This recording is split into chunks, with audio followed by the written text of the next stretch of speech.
Olá, queridos telespectadores, sejam muito bem-vindos a mais um programa Por Dentro da Pós, que é um programa patrocinado e desenvolvido pela Pró-Reitoria de Pós-Graduação e Extensão e Pesquisa do Grupo Uninter.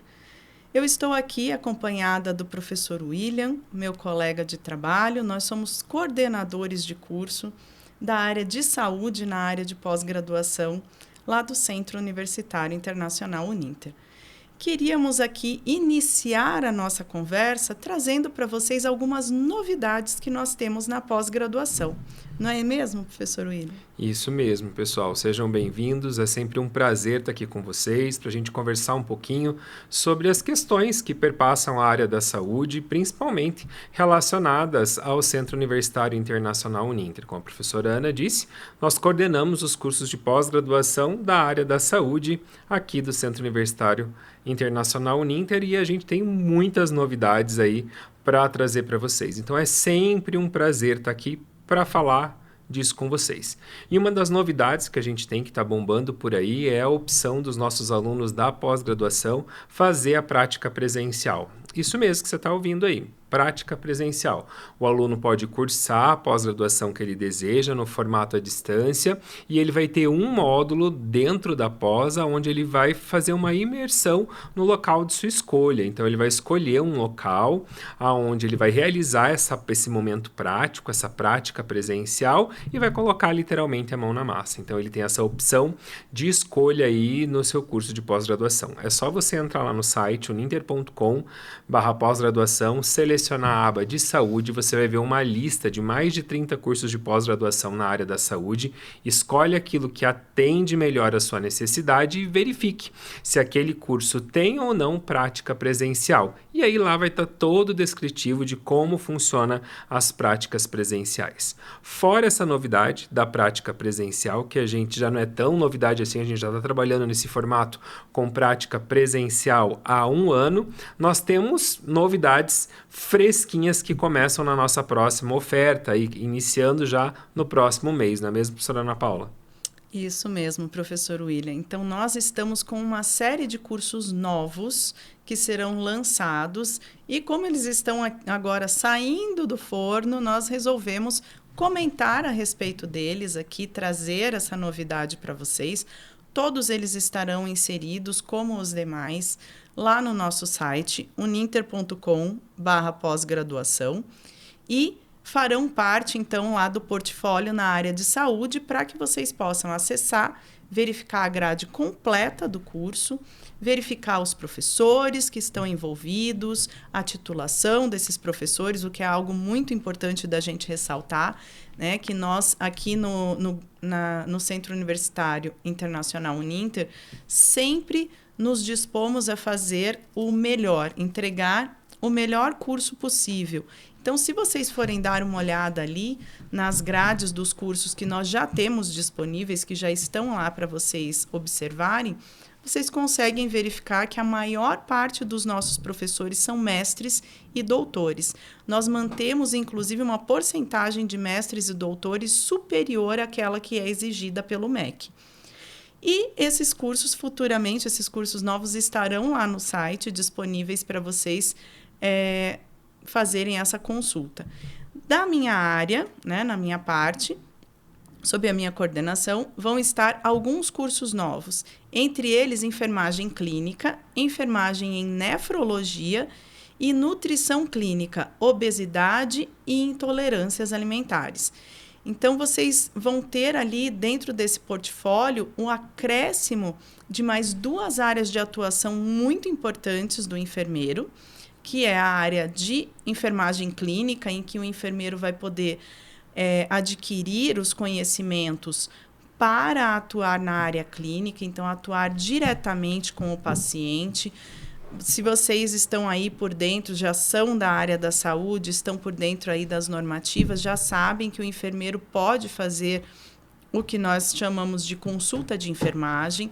Existem enfermeiros que podem abrir, inclusive, as suas próprias clínicas em determinadas áreas ou consultórios para atender diretamente a população.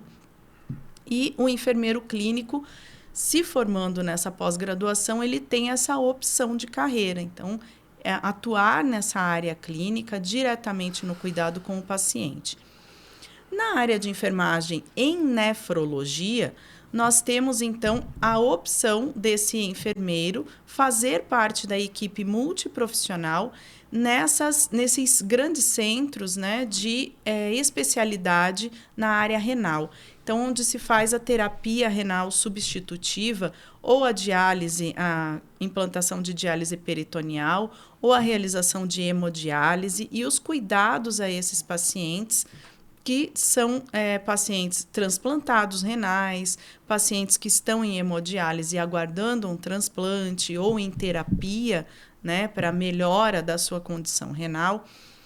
Todo esse atendimento vai ser abordado ao longo do curso. Existem disciplinas específicas para hemodiálise, para diálise peritoneal, para a realização dos cuidados a esses pacientes, para falar a respeito dos pacientes transplantados, a semiologia, para fazer toda essa avaliação clínica desses pacientes. Então, é um curso bem completo, está muito legal a grade.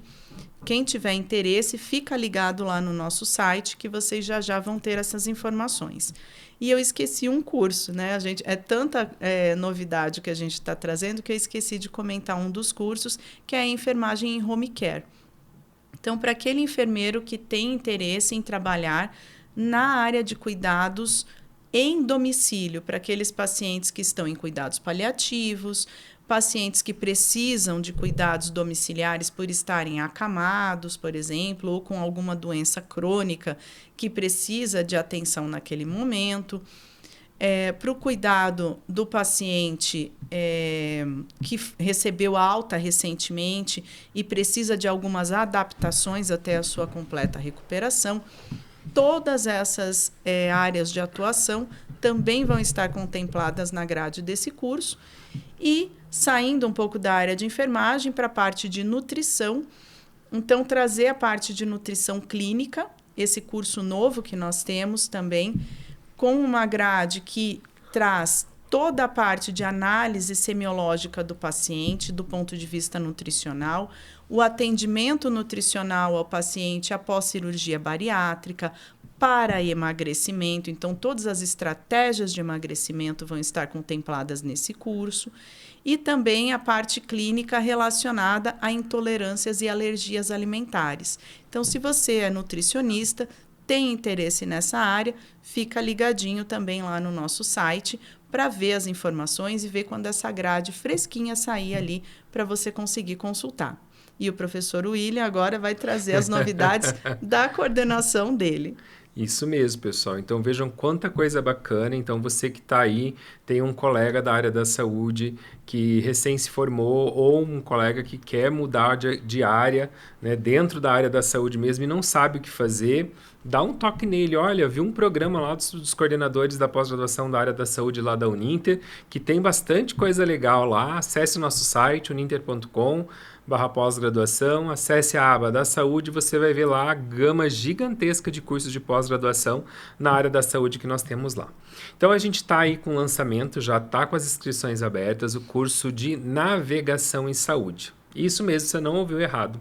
Navegação em saúde é uma área que já existe, mas agora ela está em ponta, onde ela vai formar profissionais, né? É um curso multiprofissional, né? Vai habilitar os profissionais da área da saúde a navegar com o paciente por todos os serviços que ele precisa, principalmente dentro das operadoras de saúde, né? Então, esse profissional, ele vai avaliar as necessidades desse paciente e vai direcionar esse paciente por dentro do serviço de uma forma mais assertiva, né? Então, nós temos esse curso de pós-graduação que habilita o profissional a isso, né? Então, hoje a gente tem o Conselho Federal de Enfermagem, que saiu com uma normativa, pedindo uma carga horária bem especial, então a gente foi bem atento ao elaborar esse curso com essa carga horária especial de prática, justamente para atender aí o Conselho Federal de Enfermagem e a gente colocar esses profissionais extremamente habilitados no mercado de trabalho para auxiliar esses pacientes cada vez mais.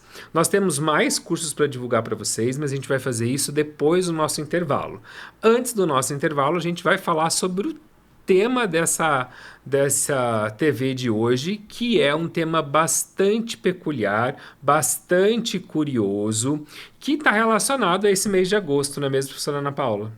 Isso mesmo. Então, quando a gente fala do mês de agosto, muitos de vocês já devem ter recebido esse tipo de informação, né? Ouvido esse tipo de ditado. O mês de agosto é um mês cheio de simbolismos, cheio de misticismos que o envolvem, né? O pessoal costuma falar, agosto é o mês do desgosto, né? E tem ditados populares que dizem que você não deve começar, por exemplo, um novo negócio em agosto ou se mudar em agosto. É um mês, coitado, né? Muito marginalizado. E uma dessas informações que circula no nosso meio popular é a questão de agosto ser o mês do cachorro louco. E da onde que saiu isso, né? Então, nós já sabemos que isso não é um fato, não é real, cientificamente comprovado.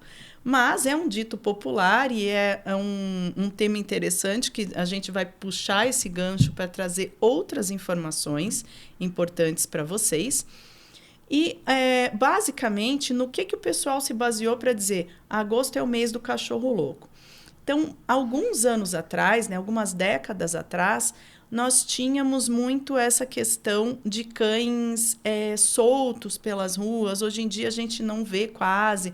Havia a atuação das carrocinhas, por exemplo, que trabalhavam, né, no recolhimento desses animais para levar para centros de zoonoses.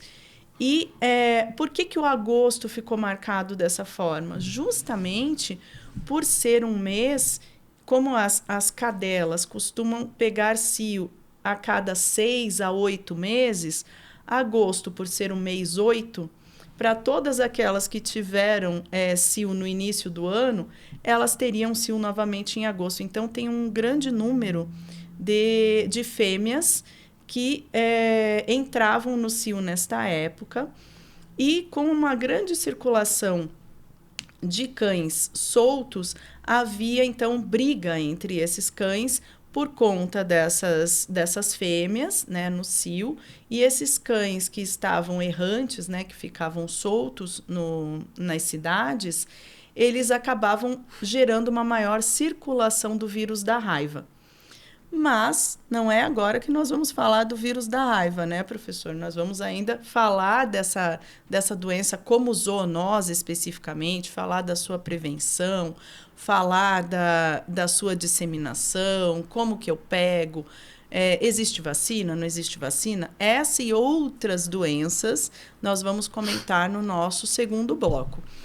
Nesse momento, a gente queria realmente chamar a atenção de vocês para essa questão, né, que virou uma lenda urbana, todo mundo ainda fala disso, não existe efetivamente uma comprovação e hoje em dia, ainda bem, por uma série de atuações, né, da vigilância epidemiológica, da saúde pública, nós tivemos uma grande diminuição desses casos de circulação de raiva e também na quantidade de cães errantes, na população de cães que ficavam soltos nos grandes centros. Ainda temos muitos cães basicamente desassistidos do ponto de vista veterinário por conta do aumento, principalmente, da população em situação de rua, que são pessoas que costumam ter cães para sua própria proteção, muitas vezes nas ruas, né, na noite, nas ruas e tal, funcionam como companheiros e também como proteção, porque eles são cães de alarme, mas acabam sendo um tanto quanto desassistidos do ponto de vista veterinário. Então, é uma situação importante para a gente abordar e nós vamos trazer isso, então, no nosso próximo bloco, logo depois do nosso intervalo, né, professor? Isso mesmo, pessoal. Fique aqui com a gente. Lembrando, então, uninter.com/pós-graduação saúde.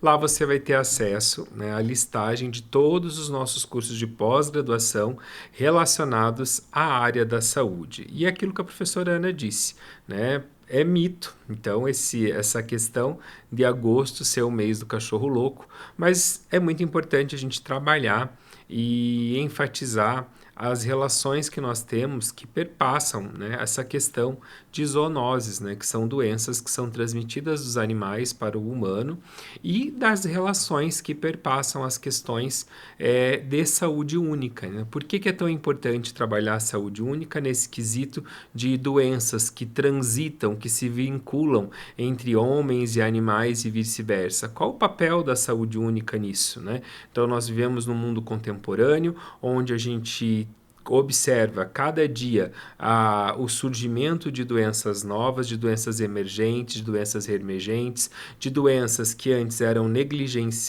que são negligenciadas e hoje, né, ou doenças que foram negligenciadas e hoje acendem um sinal de alerta. Qual que é essa relação entre essa saúde humana, saúde animal e saúde ambiental? Por isso que a gente está aqui sempre para conversar com vocês, para bater esse papo legal, e sempre que vocês precisarem, vocês podem entrar em contato conosco via, né, o site ali da uninter.com, pós-graduação. Tanto eu quanto a professora Ana, a gente está apto a responder as dúvidas e perguntas de vocês com relação aos nossos cursos de pós-graduação. Vamos para o nosso intervalo e até a próxima.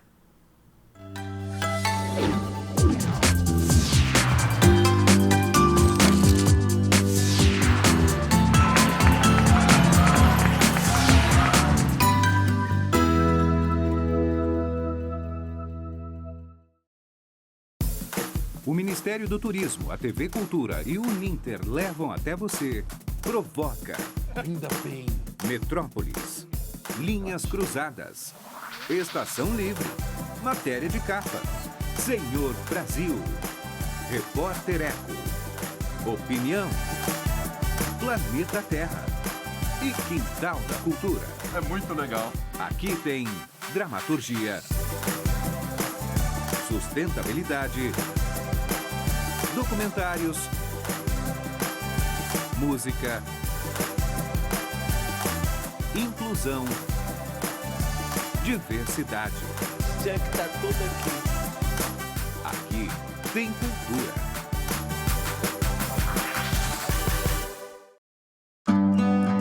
Sabe aquele sonho de ter um médico da família que conhece os seus hábitos? Está sempre pronto para cuidar bem da sua saúde? Com o plano Pleno da Unimed Curitiba, você tem. E todo esse cuidado vai ficar ainda mais perto de quem mora em São José dos Pinhais. Com a nova unidade de atenção primária da Unimed na Rua Barão do Cerro Azul 1571. Conheça! Aqui tem plano pleno com atenção primária à saúde. Aqui tem Unimed Curitiba. Acesse querounimed.com.br e saiba mais.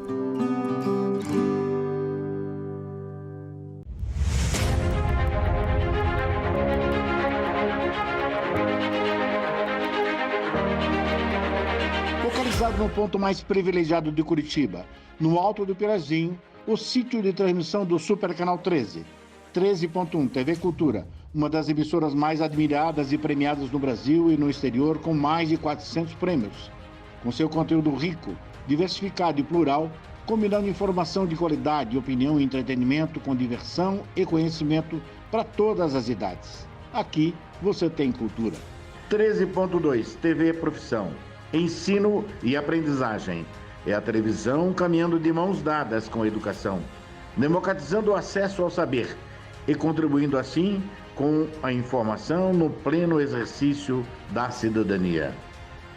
13.3 RMC-TV, um canal voltado para a realidade local com muito entretenimento e informação para todos os telespectadores da região metropolitana de Curitiba. 13.4 TV Fundação Wilson Pickler, Enem para todos e uma diversificada programação, democratizando assim o acesso ao saber. E 13.5 Rádio Digital UHF, a primeira no Brasil. A multiprogramação do Super Canal atende a mais de 3 milhões e meio de telespectadores em Curitiba e na região metropolitana, nas cidades de São José dos Pinhais, Piraquara, Colombo, Almirante Tamandaré, Bocaiúva do Sul, Campina Grande do Sul, Quatro Barras, Araucária, Fazenda Rio Grande, Campo Magro, Campo Largo, Contenda, Lapa, Balsa Nova e Itaperiçu. Essa excelente estrutura de transmissão permite uma ótima recepção em mais de 90% dos televisores da sua área de cobertura. No Super Canal 13, sua imagem pega bem.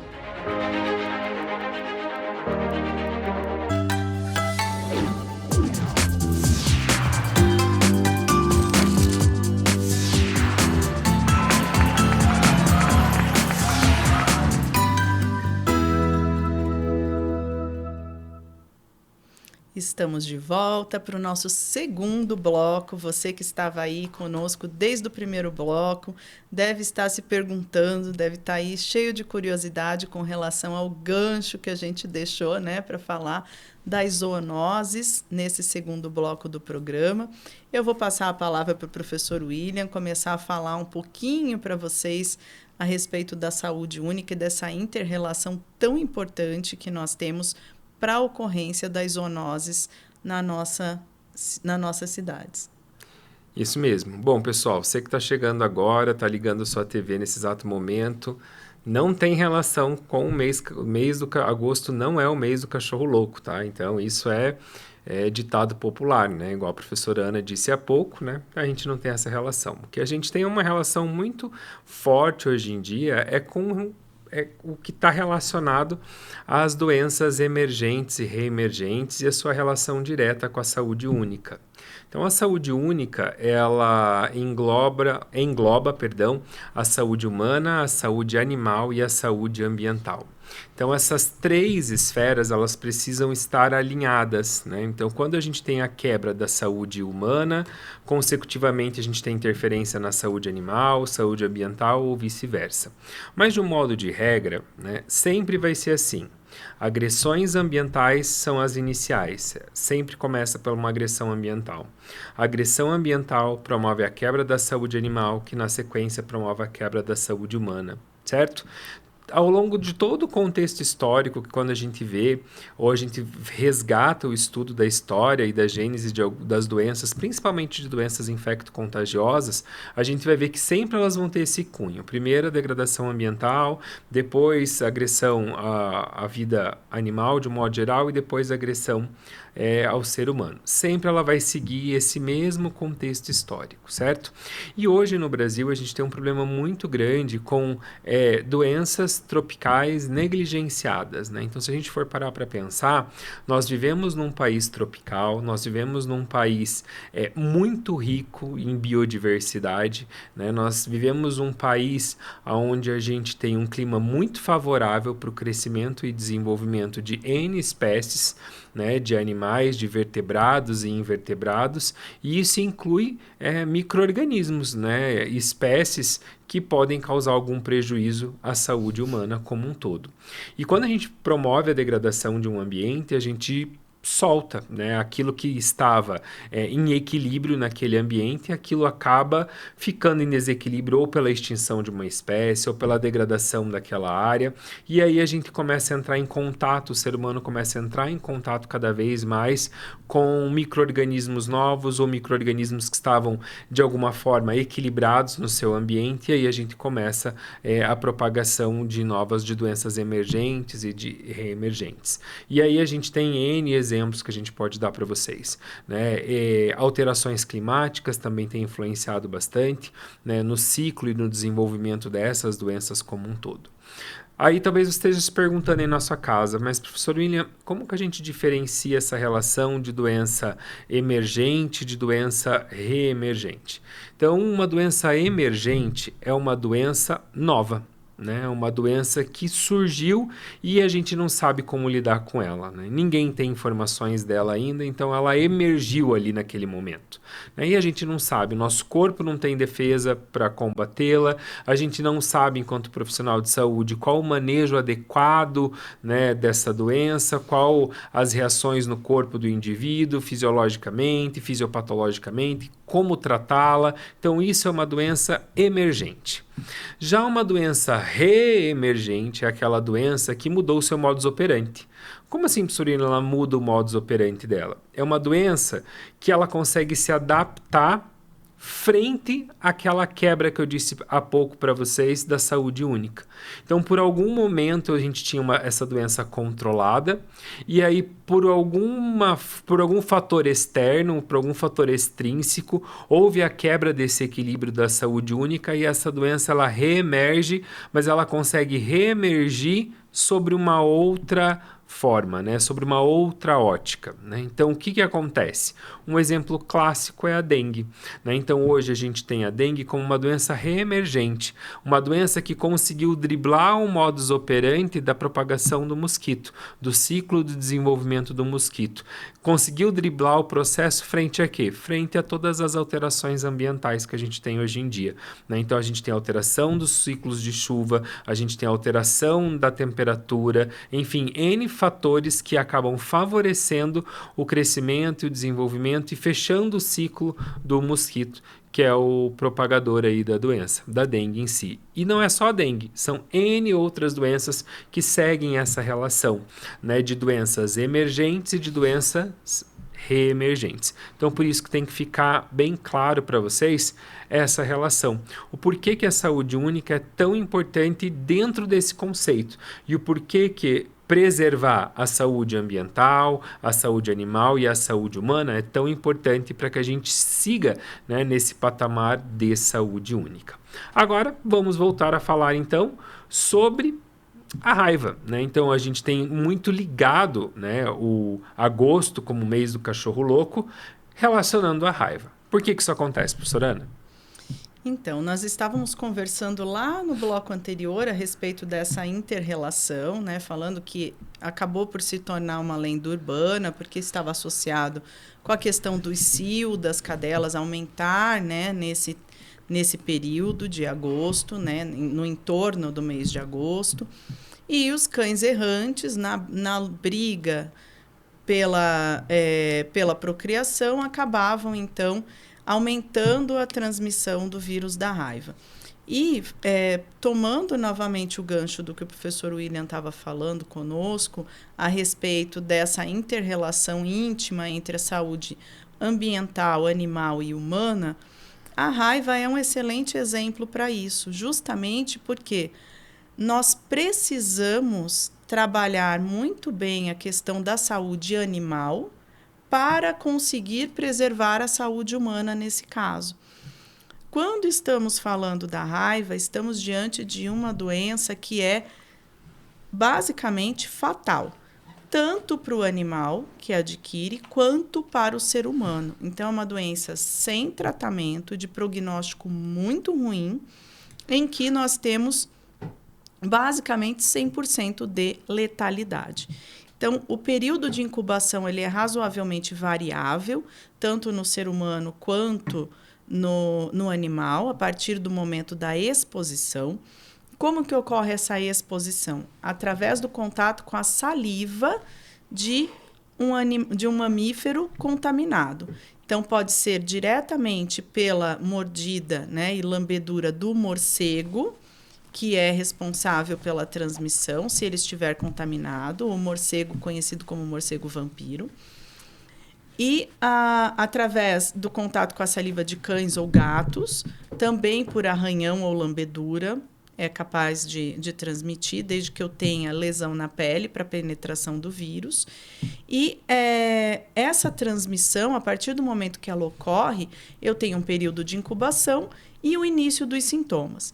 Então, o indivíduo vai começar a ter irritabilidade, ele tem fotofobia, que é não conseguir ficar na presença de luz, dificuldade de se alimentar, disfagia, hidrofobia, que é uma característica bem importante, porque existe um reflexo que ocorre na laringe do indivíduo quando ele se aproxima de uma fonte de água e ele começa a ter um bloqueio, não consegue tomar água. São algumas características bem importantes.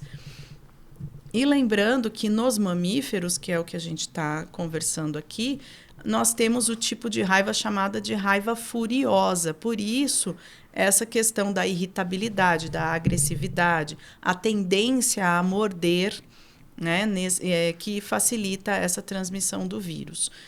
E a partir do momento que esses sintomas iniciam, em 7 até 10 dias, o indivíduo morre. E muitas vezes os casos de raiva acabam sendo descobertos na necrópsia, nesses casos, por conta dessas questões, né? Da rapidez, inclusive, de evolução da doença. E por que eu trouxe essa questão da saúde única sendo muito, muito importante quando a gente fala em relação à raiva? Porque nós temos o morcego envolvido, nós temos os cães e gatos envolvidos e nós temos o ser humano.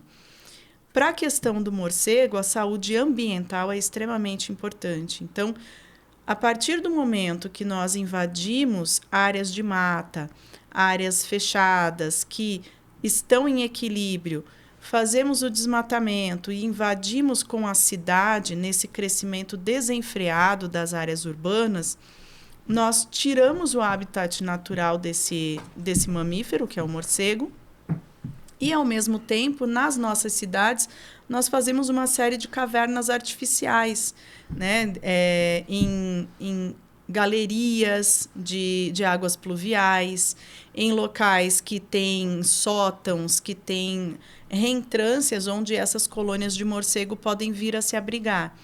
E eles, estando contaminados, se aproximam da população animal que vive nesse ambiente, né, nessas cidades, e se aproxima do ser humano. A saúde animal tem que ser mantida de que forma? Vacinando os pets. Então, a vacina contra a raiva é uma vacina que faz parte da vacinação, do esquema de vacinação anual dos pets, e ela deve ser obedecida, porque é graças a ela que nós temos essa diminuição que temos visto ao longo dos anos nos casos de raiva circulando nas nossas grandes cidades. E a saúde humana, ela é preservada a partir do momento que eu preservo essas outras duas saúdes, a saúde ambiental e a saúde animal.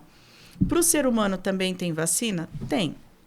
Mas ela é destinada principalmente àqueles indivíduos que têm exposição laboral, ou seja, quem trabalha com ecoturismo, quem trabalha nessas questões de galerias, que vão ter essa relação direta com esses ambientes onde ele pode ter contato com o morcego e pode vir a se contaminar. E para as demais pessoas, existe a aplicação dessa mesma vacina que a gente chama pós-exposição. Então, é muito, muito importante que vocês tenham em mente, se você foi mordido, você não conhece aquele animal, pode ser um gambá, pode ser um gato, pode ser um cão. Se foi mordido por um animal, procure a unidade básica de saúde o quanto antes, porque o tempo de atendimento é crítico nesse momento para que se faça essa vacinação pós-exposição e se faça o manejo adequado dos indivíduos. E eu sei que o professor William também tem outras coisas para falar a respeito dos morcegos, a respeito da raiva, para a gente poder finalizar aqui a nossa discussão a respeito do agosto, é o mês do cachorro louco. Verdade, professora Ana. Bom, pessoal, aproveitando a atenção de vocês aí, é muito importante que vocês orientem, né, as crianças, os familiares, de um modo geral, a não tocar em nenhum tipo de animal silvestre ou animal doente que chega a entrar dentro da sua residência, dentro da sua casa, certo?